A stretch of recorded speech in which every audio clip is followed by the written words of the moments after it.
Everyone, कैसे हैं आप सब? आई होप बहुत अच्छे होंगे। I am Seema Kaushik and welcome back to this channel. आज का जो हमारा टॉपिक है वो है एडवांस पेमेंट ऑफ टैक्स। देखो, गवर्नमेंट जो है वो ये सोचती है कि फटाफट टैक्स कलेक्ट किया जाए, तो उसके लिए उसने 3 सोर्सेज बना रखे हैं, एक टीडीएस, टीसीएस और एक advance payment of tax. TDS और टीसीएस वाला हम कर चुके हैं, tax deducted at source and tax collected at source. आज हम बात करेंगे एडवांस पेमेंट ऑफ टैक्स की। ये क्या होती है एडवांस पेमेंट ऑफ टैक्स? इसमें गवर्नमेंट कहती है कि आप कमाते जाओ और टैक्स की पेमेंट करते जाओ, मीनिंग पे एज यू अर्न स्कीम भी इसको कहा जाता है, राइट। इसमें सबसे पहले आप सेक्शन नंबर 208 देखिए। 208 सेक्शन क्या बोलता है कि अगर किसी भी इंडिविजुअल की जो टैक्स लायबिलिटी है वो एस्टिमेटेड टैक्स लायबिलिटी 10,000 रुपीज़ से ज़्यादा है तो वही लाइबल है एडवांस टैक्स पे करने के लिए, राइट।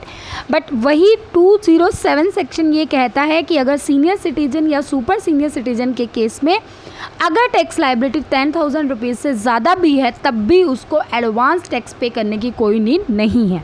बट याद रहे कि अगर उसकी पीजीबीपी से इनकम नहीं है, अगर उनकी पीजीबीपी से इनकम है, profit and gain of business and profession से इनकम है, तो उनको फिर जो एडवांस टैक्स है, एडवांस में टैक्स पे करना पड़ेगा, राइट।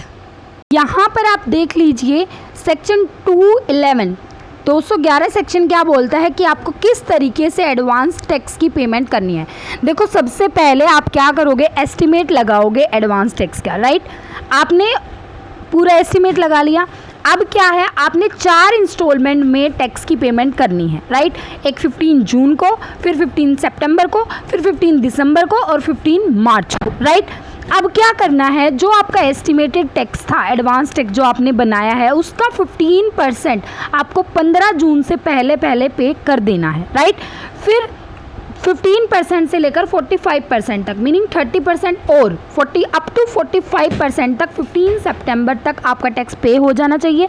उसके बाद 15 दिसंबर तक 75% एडवांस टैक्स पे हो जाना चाहिए और 15 मार्च तक आपका पूरा 100% पे हो जाना चाहिए, मीनिंग पहले 15, फिर अगले 30, फिर अगले 30, फिर 25।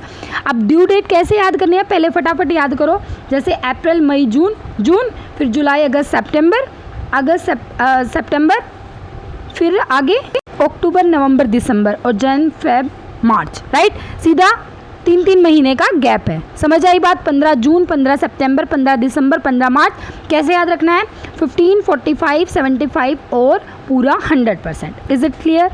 अब देखो सेक्शन 234C क्या बोलता है, ये इंटरेस्ट के बारे में बात करता है। ये कहता है कि अगर मान लो आप एडवांस टैक्स पे नहीं कर पाते हो तो आपके ऊपर इंटरेस्ट की क्या रेट लगने वाली है। तो सीधी सी बात याद रखना, जितना दिन आप लेट करोगे, मीनिंग अगर मान लो आपने अप टू 15 जून तक आपने क्या कर देना चाहिए था, टैक्स की पेमेंट कर देनी थी, राइट।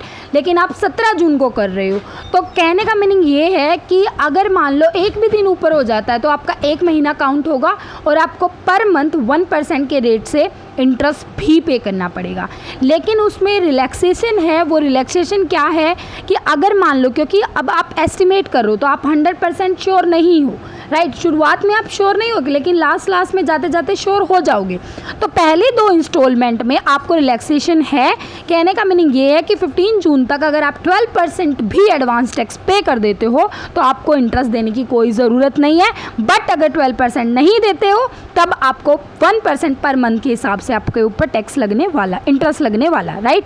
अब जून से सितंबर तक 3 महीने हो जाएंगे, राइट। फिर अगर 15 सितंबर तक जो करनी थी अगर वो उसके बाद नहीं कर रहे हो तो आपका यहाँ पर याद रखना है 36% तक भी अगर आप कर देते हो तो आपको इंटरेस्ट देने की कोई ज़रूरत नहीं है।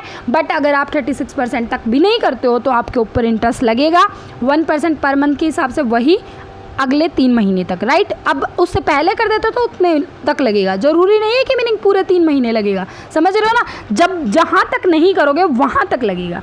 उसके बाद जो लास्ट की 2 इंस्टॉलमेंट है उनमें कोई रिलैक्सेशन नहीं है, मीनिंग अगर आप 15 दिसंबर तक 75% नहीं करते हो तो आपके ऊपर इंटरेस्ट की रेट लगने वाली है 1%, राइट।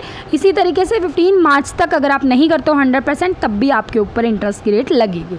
अब ध्यान रहे आपको, ये 15 मार्च तक आपका एडवांस टैक्स नहीं है। अगर 31 मार्च तक भी आप टैक्स पे कर देते हो वो भी आपका एडवांस टैक्स में इंक्लूड होगा। बात समझ में आई? तो सेक्शन 234C समझ आ गया।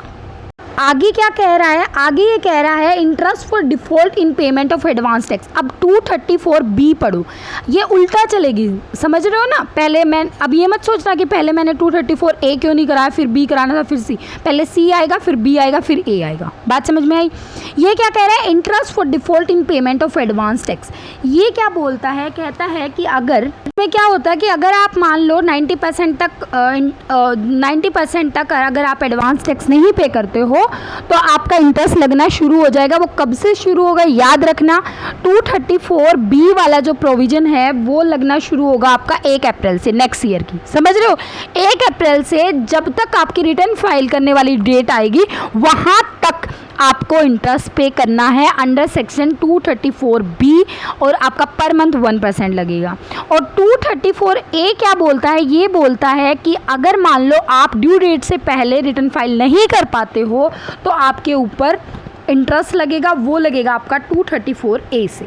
बात समझ में आई। तो यहाँ तक आप फटाफट कर लीजिए, यही था एडवांस टैक्स के प्रोविज़न। आप सेक्शन और ये लर्न, इसके जो ये रेट वगैरह थे ये लर्न कर लीजिए, ठीक है, बहुत ही ये।